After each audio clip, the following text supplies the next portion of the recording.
வணக்கம். தினமலர்.com மாலை 4 மணி செய்திகள். முக்கிய நிகழ்வுகள். ஜெயலலிதா சொத்து குவிப்பு வழக்கு அப்பீல் மனு மீதான விசாரணை ஜனவரி 5ஆம் தேதிக்கு ஒத்திவைப்பு. 12ஆம் தேதிக்கு தள்ளி வைக்க ஜெயலலிதா தரப்பு முன்வைத்த கோரிக்கை நிராகரிப்பு. டெல்லி அருகே 2 பயங்கரவாதிகளை சுற்றி வளைத்தது கூட்டுப்படை.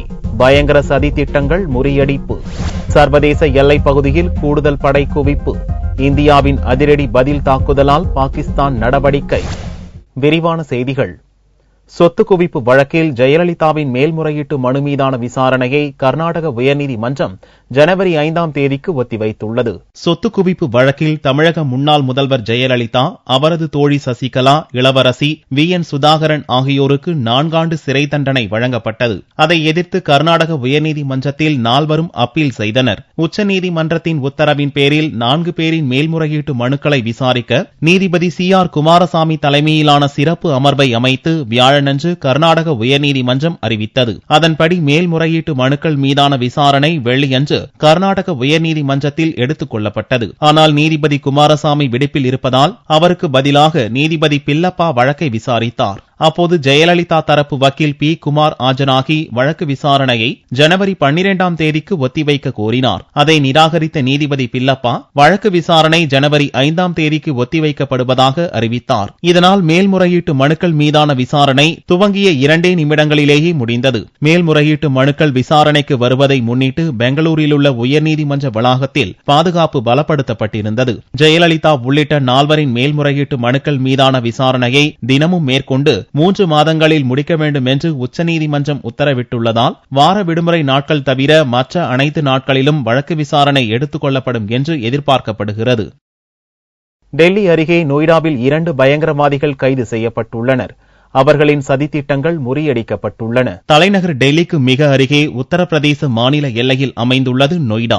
இரு மாநில எல்லையில் அமைந்துள்ள பகுதியில் ஒரு வீட்டில் சந்தேகத்துக்கிடமான முறையில் தங்கியிருந்த அப்துல் அசீஸ், ரஹத்துல்லா என்ற 2 ஆசாமிகளை போலீசார் கைது செய்தனர். ஒருவன் வங்கதேச நாட்டைச் சேர்ந்தவன், இன்னொருவன் உத்தரப்பிரதேசத்தைச் சேர்ந்தவன். மேற்கு வங்கம் மற்றும் உத்தரப்பிரதேச போலீசார், உளவுத்துறையினர் அடங்கிய கூட்டுப்படையினரின் நடவடிக்கைகளால் 2 பயங்கரவாதிகளும் பிடிபட்டுள்ளனர். மேற்கு வங்க மாநிலம் பர்த்வான் நகரில் கடந்த ஆண்டு அக்டோபர் 2ஆம் தேதி நடந்த குண்டு வெடிப்பில் இவ்விரு பயங்கரவாதிகளுக்கும் தொடர்பு இருப்பதாக சந்தேகிக்கப்படுகிறது. அவர்களிடம் நடத்திய விசாரணையில் இருவரும் ஜமாத் அல் முஜாஹிதீன் எனும் வங்கதேச பயங்கரவாத அமைப்பைச் சேர்ந்தவர்களாக இருக்கலாம் என்ற சந்தேகம் வலுத்துள்ளது. இருவரின் லேப்டாப்புகளை போலீசார் சோதனையிட்ட போது இந்தியாவின் பல்வேறு நகரங்களில் குண்டு வெடிப்புகளை நடத்த சதித்திட்டம் தீட்டியிருந்ததும் தெரிய வந்தது. உளவுத்துறையின் முன்னெச்சரிக்கையின் அடிப்படையில் முக்கிய நகரங்களில் பாதுகாப்பை பலப்படுத்த மாநில அரசுகளுக்கு மத்திய உள்துறை அமைச்சகம் உத்தரவிட்டுள்ளது.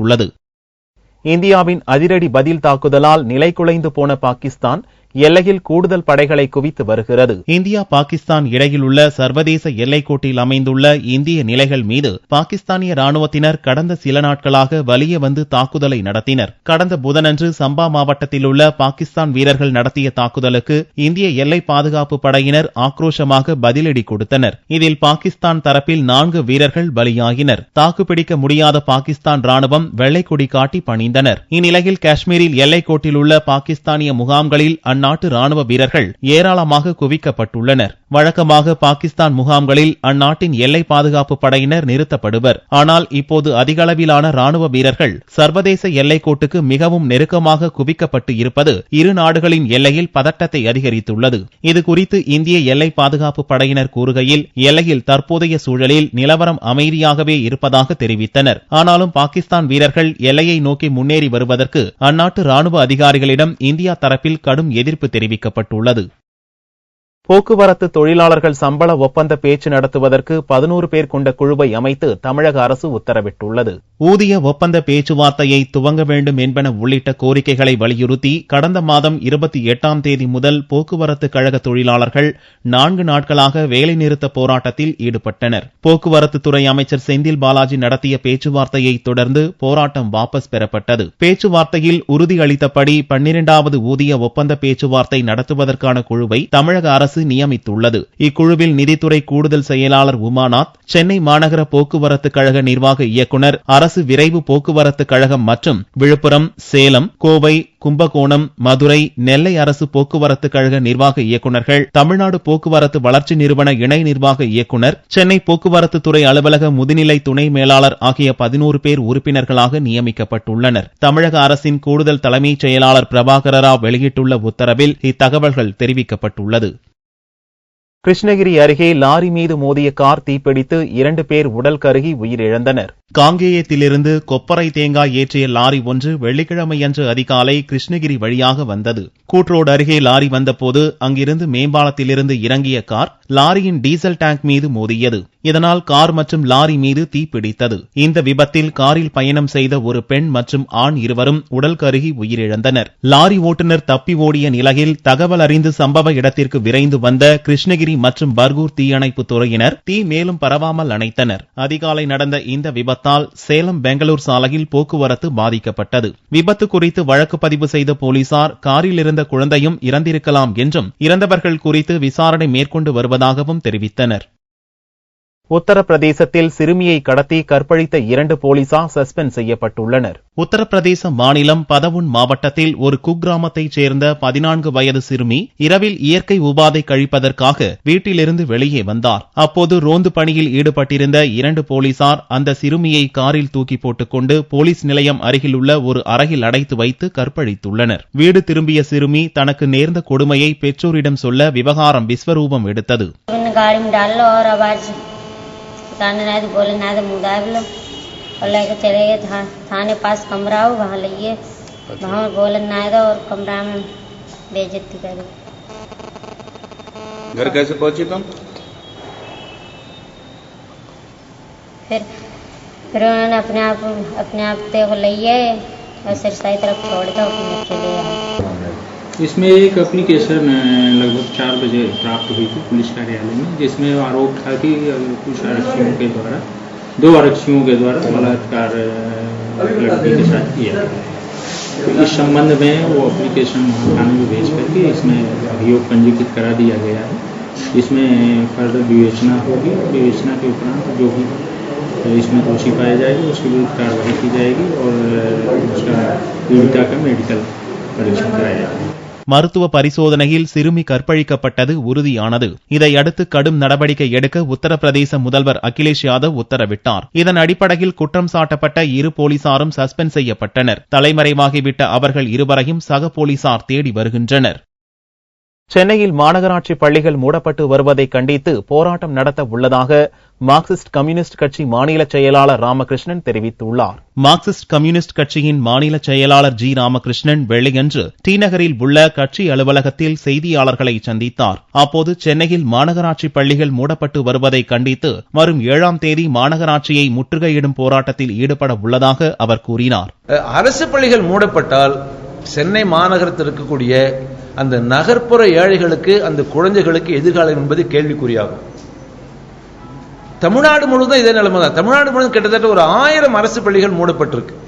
அப்ப எங்கள் கட்சியின் சார்பாக சென்னை மாநகரத்தில் வட சென்னை தென் சென்னை 2 கட்சியுடைய மாவட்ட குழுக்கள் இணைந்து போதுமான ஆசிரியர்கள், அடிப்படை கட்டுமானம், மூடிய பள்ளிகளை திறக்கணும், அப்படி எண்ணிக்கை குறைய பள்ளிகளை ஆகவே அந்த அரசு பள்ளிகளை ஊக்குவிக்கூடிய மாநில அரசு நடவடிக்கை எடுக்கணும். ஆகவேதான் அரசு பள்ளிகளை பாதுகாக்க, மூடிய பள்ளிகளை திறக்க, மேலும் பள்ளிகளை மூடாமல் தடுப்பதற்கு அடிப்படை கட்டுமானத்தை ஏற்பாடு செய்ய கோரி எங்கள் கட்சியின் சார்பாக வரக்கூடிய 7ஆம் தேதி சென்னையில மாநகராட்சியை நாங்கள் முற்றுகையிடுவது என்று கட்சி முடிவு பண்ணியிருக்கு. மார்க்சிஸ்ட் கட்சியின் மாநில அளவிலான கொள்கைகளை வகுக்க 21வது மாநில மாநாடு சென்னையில் பிப்ரவரி 16ஆம் தேதி முதல் 19ஆம் தேதி வரை 3 நாள் நடக்க உள்ளதாகவும் அவர் கூறினார்.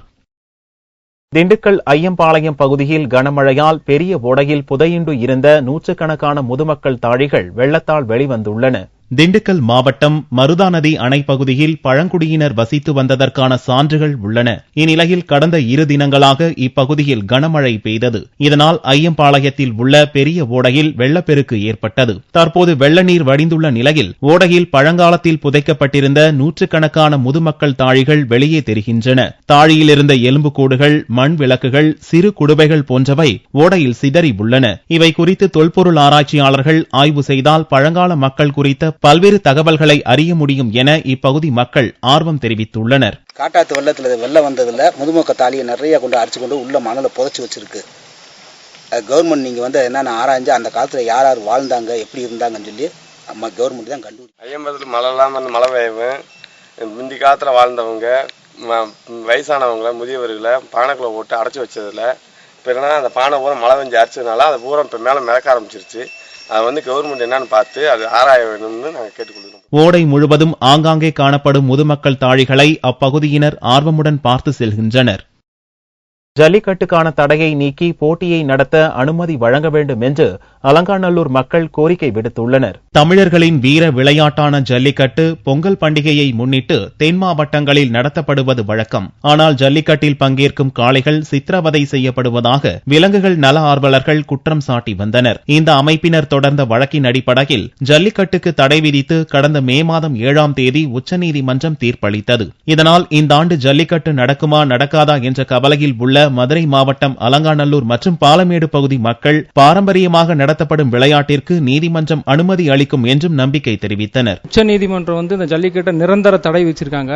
இந்த ஜல்லிக்கட்டு இந்த தடையினால எங்க ஊர்ல இருக்க பொதுமக்கள் ரொம்ப ஒரு சோகமான ஒரு சூழ்நிலை இன்னைக்கு உருவாக்கிட்டு இருக்கு.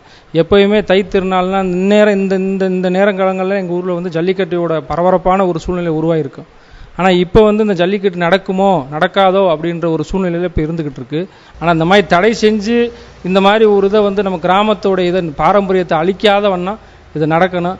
நடத்துறதுக்குள்ள முயற்சி மத்திய மாநில அரசு கட்டாயம் இதை எங்களுக்கு பெற்று தருவாங்க நம்பிக்கையில் அலங்காநல்லூரில் நாங்கள் எல்லாரும் ஜல்லிக்கட்டு நடக்கும்ன்ற நம்பிக்கையில் இன்றைய தினம் வரைக்கும் நாங்கள் அதை நினைச்சுதான் எங்களோட வேலைகள் நாங்கள் செஞ்சுக்கிட்டு இருக்கோம். குழந்தைகளை போன்றே ஜல்லிக்கட்டு மாடுகளையும் கவனத்துடன் வளர்த்து வருவதாகவும் ஜல்லிக்கட்டை நடத்துவதற்கான நடவடிக்கைகளை மத்திய மாநில அரசுகள் மேற்கொள்ளும் என்ற எதிர்பார்ப்பில் காளைகளுக்கு தொடர்ந்து பயிற்சி அளித்து வருவதாகவும் அலங்காநல்லூர் பகுதியினர் தெரிவித்தனர்.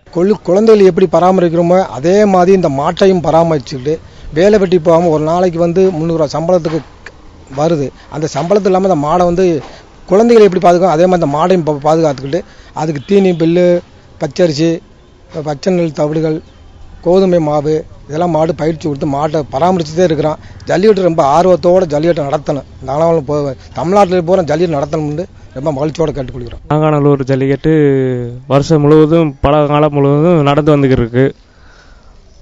இந்த ஆண்டு நடக்குமா என்னாண்டு எங்களுக்கே சந்தேகமாக இருக்குது. ஆனால் இதை நாங்கள் எதிர்பார்த்துக்கிருக்கோம். மாடுகள்லாம் தயார் பண்ணி எங்கள் வீட்டில் இதை ஒரு பிள்ளையாகவே வளர்த்துக்கிருக்கோம். இதை நடக்குமா என்னான்று இந்த அரசாங்கத்திட்ட இருந்து நாங்கள் கேட்குறோம்.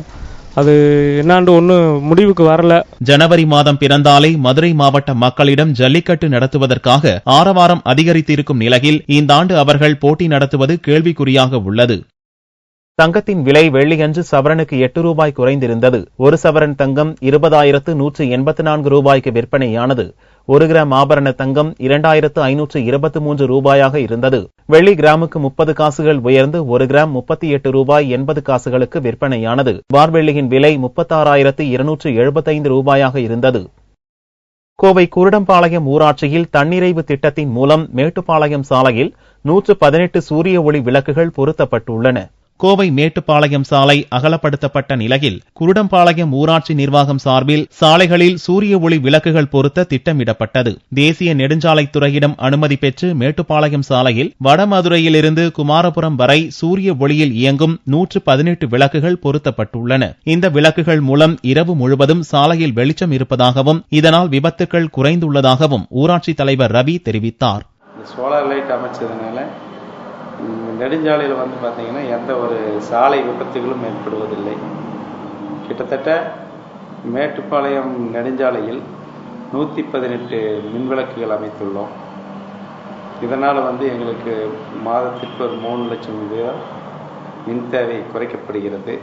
ரெண்டாவது அந்த பேட்டரி யாரும் திருட்டு போகாமல் இருக்கிறதுக்காக ஒரு தொழில்நுட்பத்தோடு தான் செயல்படுத்தியிருக்கோம். கீ போட்டு லாக் பண்ணிட்டாங்கன்னா அதை யாரும் கழட்ட முடியாது. மேலும் பைப்பினுடைய ஒரு 10 அடி ஹைட்டுக்கு மேலே தான் இந்த பேட்டரியெல்லாம் ஃபிட் பண்ணியிருக்காங்க. அதே போல் ஆட்டோமேட்டிக் இருட்டானா ஆன் ஆகிக்கும், பகலானா ஆஃப் ஆகிக்கும் சென்சார் சிஸ்டம் கொடுத்துருக்காங்க.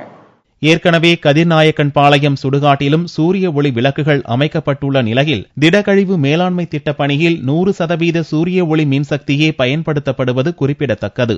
இங்க நீங்க உள்ள வரும்போதே பாத்தீங்கன்னா சோலார் சிஸ்டமால எரியக்கூடிய லைட்டு எல்லாமே சோலார் சிஸ்டமாவே இருக்கு.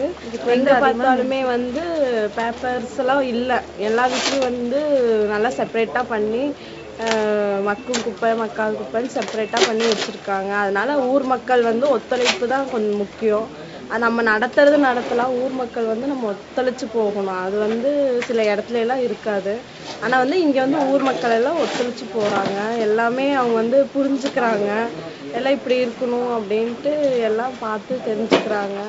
வருங்காலத்தில் தெருவிளக்குகள் மட்டுமின்றி ஊராட்சிக்கு உட்பட்ட ஆழ்குழாய் கிணறுகளில் தண்ணீர் எடுப்பதற்கும் சூரிய ஒளி மின்சக்தியை பயன்படுத்தும் முனைப்போடு உள்ள குருடம்பாளையம் ஊராட்சி மற்ற ஊராட்சிகளுக்கு முன்னுதாரணமாக உள்ளது. மீண்டும் செய்திகள் இந்திய நேரப்படி இரவு 8 மணிக்கு. வணக்கம்.